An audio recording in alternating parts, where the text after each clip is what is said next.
नमस्कार साथियों, आपके अपने हिंदी भाषा यूट्यूब चैनल पर आपका स्वागत है। दोस्तों, आज हम कर रहे हैं हमारा जो जैसा कि इससे पिछली 2 वीडियो में हमने किया था हिंदी साहित्य का इतिहास, और उसमें हम आदिकाल और पूर्व मध्यकाल यानी कि भक्ति काल पर चर्चा कर चुके हैं। तो दोस्तों, वो बड़ी ही महत्वपूर्ण वीडियो रही हैं। अगर आपने उनको नहीं देखा है तो आप पहले उनको देख लीजिएगा। बड़े ही महत्वपूर्ण प्रश्न हैं उसमें, चाहे कोई भी कम्पिटिटिव एग्जाम हो उसके लिए बड़े ही महत्वपूर्ण प्रश्न है। तो आज की इस वीडियो में हम करने वाले हैं रीतिकाल, यानी रीतिकाल का एक नाम और भी है उत्तर मध्य काल। तो सबसे पहले देखिए, इसका जान लेते हैं समय कितना है। 1650 ईस्वी से 1850 ईस्वी का जो समय है उसको साहित्यकारों ने नाम दिया है उत्तर मध्य काल या रीतिकाल। नामकरण की दृष्टि से उत्तर मध्य काल विवादास्पद है। इसे मिश्र बंधुओं ने क्या नाम दिया? अलंकृत काल। रामचंद्र शुक्ल ने रीतिकाल और विश्वनाथ मिश्र ने श्रृंगार काल का नाम दिया है।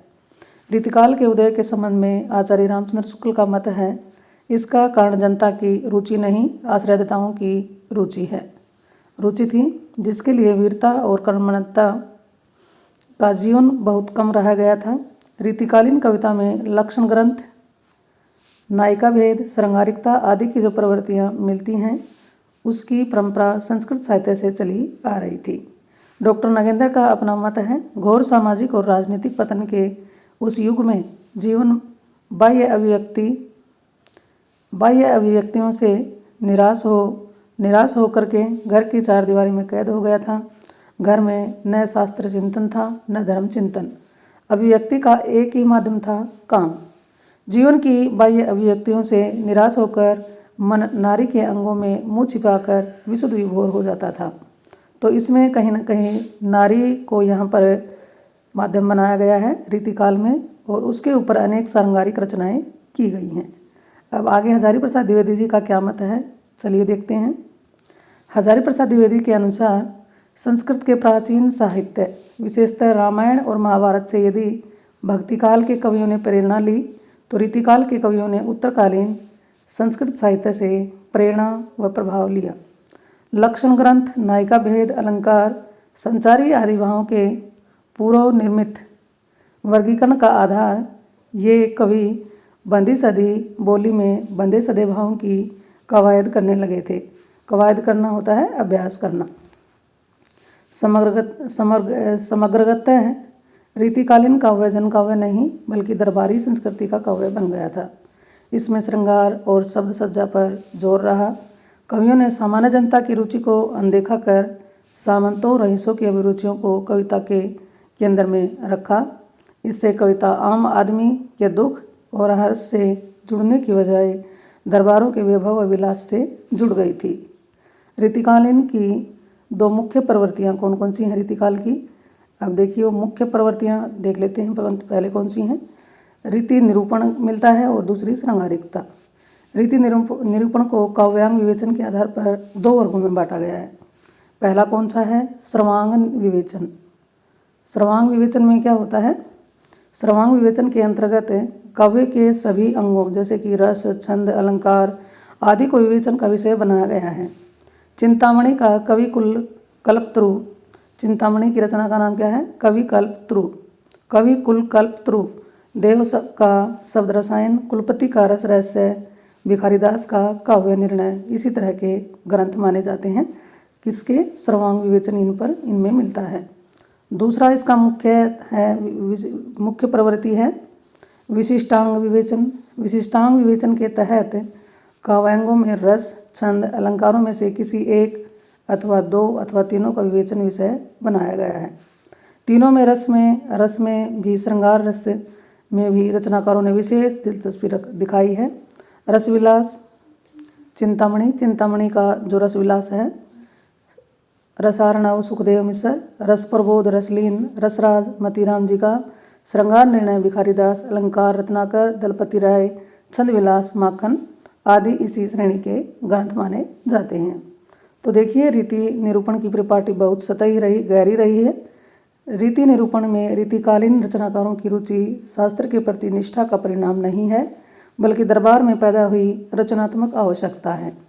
इनका उद्देश्य सिर्फ नवोदित कवियों को काव्य शास्त्र की हल्की फुल्की जानकारी देना है तथा अपने आश्रयदाताओं पर अपने पांडित्य का दोष जमाकर अर्थ का दोहन करना है। रीतिकालीन कवियों को 3 वर्गों में बांटा गया है। अब वो कौन कौन से हैं, बड़े महत्वपूर्ण हैं। रीतिबद्ध कवि, रीतिसिद्ध और रीति मुक्त। अब रीतिबद्ध कवि कौन कौन से हैं और कहते किसको हैं। रीतिबद्ध कवियों जैसे कि आचार्य कवि ने अपने लक्षण ग्रंथों में प्रत्यक्ष रूप से रीति परंपरा का निर्वाह किया है। यानी कि सामान्य शब्दों में मैं कहूँ कि रीति परंपराओं का निर्वाह करने वाले कवि रीतिबद्ध कवि कहलाए। जैसे कि केशवदास, चिंतामणि, मतीराम, सेनापति, देव, पद्माकर आदि। अब इनमें से प्रश्न पूछ लिया जाता है, बताइए इनमें से कौन सा कवि रीतिबद्ध है। तो ये बड़े ही महत्वपूर्ण प्रश्न है जी। आचार्य रामचंद्र शुक्ल ने केशवदास को कठिन काव्य का प्रेत कहा है। बहुत ही महत्वपूर्ण प्रश्न है। केशवदास को कठिन काव्य का प्रेत कहने वाले आचार्य का क्या नाम है, रामचंद्र शुक्ल। दूसरे प्रकार के जो कवि हैं वो कौन से हैं, रीतिसिद्ध कवि। रीतिसिद्ध कवियों की रचनाओं की पृष्ठभूमि में अप्रत्यक्ष रूप से रीति परिपाटी काम कर रही होती है। उनकी रचनाओं को पढ़ने से साफ पता चलता है कि उन्होंने काव्य शास्त्र को पचा रखा है, रस है पचा रखा है। बिहारी, रसनिधि आदि स्वर्ग के कवि आते हैं। अब ये प्रश्न आ जाता है, बिहारी और रसनिधि किस प्रकार के कवि हैं। ये दोनों रीति सिद्ध कवि हैं। आगे देखिए, रीति मुक्त कवि तीसरे प्रकार के कौन से हैं। रीति परंपरा से मुक्त कवियों को रीति मुक्त कवि कहा जाता है। घनानंद, आलम, ठाकुर, बोधा, द्विजदेव आदि रीति मुक्त कवियों की श्रेणी में आते हैं। तो जी ये बड़ी जानकारी आपको अच्छी लगे तो इसे अपने साथियों के साथ शेयर ज़रूर करें। बड़े ही महत्वपूर्ण प्रश्न है ये, किसी भी कॉम्पिटिटिव एग्जाम की दृष्टि से, चाहे शॉर्ट लेवल का हो चाहे लार्ज लेवल का कोई भी टेस्ट हो, उसमें क्वेश्चन दिखाई पड़ते हैं। रीतिकालीन आचार्यों में देव एकमात्र अपवाद हैं जिन्होंने रीति निरूपण के क्षेत्र में मौलिक उद्भावनाएँ की हैं। रीतिकाल की दूसरी मुख्य प्रवृत्ति क्या है, श्रृंगारिकता है। इस रीतिकाल की मुख्य दूसरी प्रवृत्ति क्या रही है, श्रृंगारिकता की अधिकता है। अब रीतिबद्ध कवियों की श्रृंगारिकता। रीतिबद्ध कवियों ने काव्यांग निरूपण करते हुए उदाहरण स्वरूप श्रृंगारिक रचनाएं प्रस्तुत की हैं। केशवदास, चिंतामणि, देव, मतीराम आदि की रचनाओं में से देखा जा सकता है। दूसरे नंबर पर है रीतिसिद्ध कवियों की श्रृंगारिकता। इसमें देखिए क्या है, रीतिसिद्ध कवियों का काव्य रीति निरूपण से तो दूर है किंतु रीति की छाप ली हुई है, थोड़ा बहुत इन पर प्रभाव जरूर है। ये कौन से हैं, बिहारी, रसनिधि आदि की रचनाओं में से देखा जा सकता है। और तीसरे रीति मुक्त कवियों की श्रृंगारिकता में देखिए कैसे है। रीति मुक्त कवियों की श्रृंगारिकता विशिष्ट प्रकार की है। रीति मुक्त कवि प्रेम की पीर के सच्चे गायक थे। कौन से कवि, रीति मुक्त। इनके श्रृंगार में प्रेम की तीव्रता भी है एवं आत्मा की पुकार भी है। घनानंद, आलम, ठाकुर, बोधा आदि की रचनाओं में इसे महसूस किया जा सकता है। अब आगे देखिए, ये तो हमने अभी जो की हैं रीतिकाल की या उत्तर मध्यकाल की मुख्य प्रवृत्तियाँ, मुख्य विशेषताएं। अब चर्चा करने वाले हैं रीतिकाल की गौण प्रवृत्तियाँ कौन कौन सी हैं। भक्ति, वीर काव्य, राजा प्रशस्ति, नीति। रीतिकाल में भक्ति की प्रवृत्ति मंगलाचरणों, ग्रंथों की समाप्ति पर आशीर्वचनों, काव्यांग विवेचन संबंधी ग्रंथों में किए गए उदाहरणों में मिलती है। रीतिकाल में लाल कवि, पद्माकर भट्ट, सुधन, खुमान, जोधराज आदि ने जहाँ प्रबंधात्मक वीर काव्य की रचना की है, वहीं भूषण बाकी और बांकीदास आदि मुक्तक वीर काव्य की इन कवियों ने संरक्षक राजाओं का ओजस्वी वर्णन किया है। रीतिकाल में वृंद, राम साहेदास, दीनदयाल गिरी, गिरधर कविराय, घाघ भंडरी, वेताल आदि ने नीति विषयक रचनाएं रची हैं। अब देखिए रीतिकाल की शिल्पगत विशेषताएं कौन सी रहेंगी। सतसई परंपरा का पुनरुद्धार। काव्य भाषा क्या रही, ब्रजभाषा। श्रुति मधुर व कोमलकांत पदावली से युक्त तराशी हुई भाषा, मधुर शब्दावली का इसमें प्रयोग मिलता है। काव्य रूप मुख्यतः क्या रहा है, मुक्तक का प्रयोग किया गया है। दोहा छंद की इसमें प्रधानता है। गागर में सागर वाली शैली कहावत को चरितार्थ करते हैं तथा अरबी फारसी शेर के समतुल्य है। दोहे के अलावा सवैया श्रृंगार रस के अनुकूल छंद है और कवित और वीर रस के अनुकूल छंद हैं। रीति कवियों के प्रिय छंद रहे हैं। केशवदास की रामचंद्रिका को छंदों का अजायब घर कहा जाता है। छंदों का अजायब घर किसको कहा जाता है, केशवदास की रामचंद्रिका को। अब आगे की ओर चलते हैं। अगला हमारा पॉइंट रहने वाला है रीति मुक्त या रीति स्वच्छंद काव्यों की विशेषताएं। बंधन या परिपाटी से मुक्त रहकर रीति काव्यधारा के विरुद्ध एक अलग और एक विशिष्ट पहचान बनाने वाली काव्यधारा रीति मुक्त काव्य के नाम से जानी जाती है।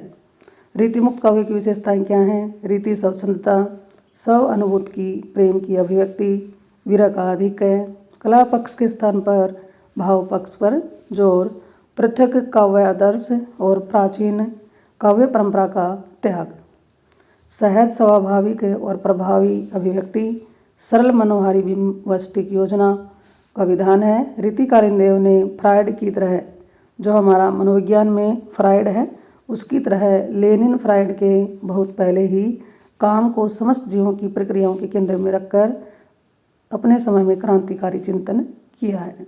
अब एक दो कुछ पंक्तियां हैं यहाँ पर। अगर आप पंक्तियों के बारे में जानकारी चाहते हैं तो कमेंट में डालकर बताना कि आदिकाल, भक्तिकाल और रीतिकाल की पंक्तियां आपको चाहिए या नहीं। अगर आप इसको देखना चाहते हैं, जानना चाहते हैं तो कमेंट में डालकर ज़रूर बताइएगा। अब प्रसिद्ध पंक्तियां देखिए। पंक्तियां हमारी हैं, इत आवती चली जाती उत चली छह सातक हाथ, चढ़ी हिंडोरे से लहरई लागे उसानु हाथ। विरही नायिका इतनी असक्त हो गई है कि सांस लेने मात्र से 6-7 हाथी पीछे चली जाती है, 6-7 हाथ, और सांस छोड़ने मात्र से 6-7 हाथ आगे चली जाती है। ये कहीं ना कहीं अतिशोक्ति का इसमें सहारा लिया गया है। आगे ऐसा लगता है मानो जमीन पर खड़ी न होकर हिंडोरे पर चढ़ी हुई लहर रही हो, झूल रही हो। तो ये पंक्तियाँ हमारे प्रसिद्ध जो कवि हैं बिहारी जी की पंक्तियाँ हैं। तो ये जानकारी आपको अच्छी लगे तो इसे अपने साथियों के साथ ज़रूर शेयर करें, लाइक करें, और चैनल पर आप पहली बार आए हैं तो इसे सब्सक्राइब कर लें। फिर मिलते हैं एक और नई वीडियो, नई जानकारी के साथ। धन्यवाद।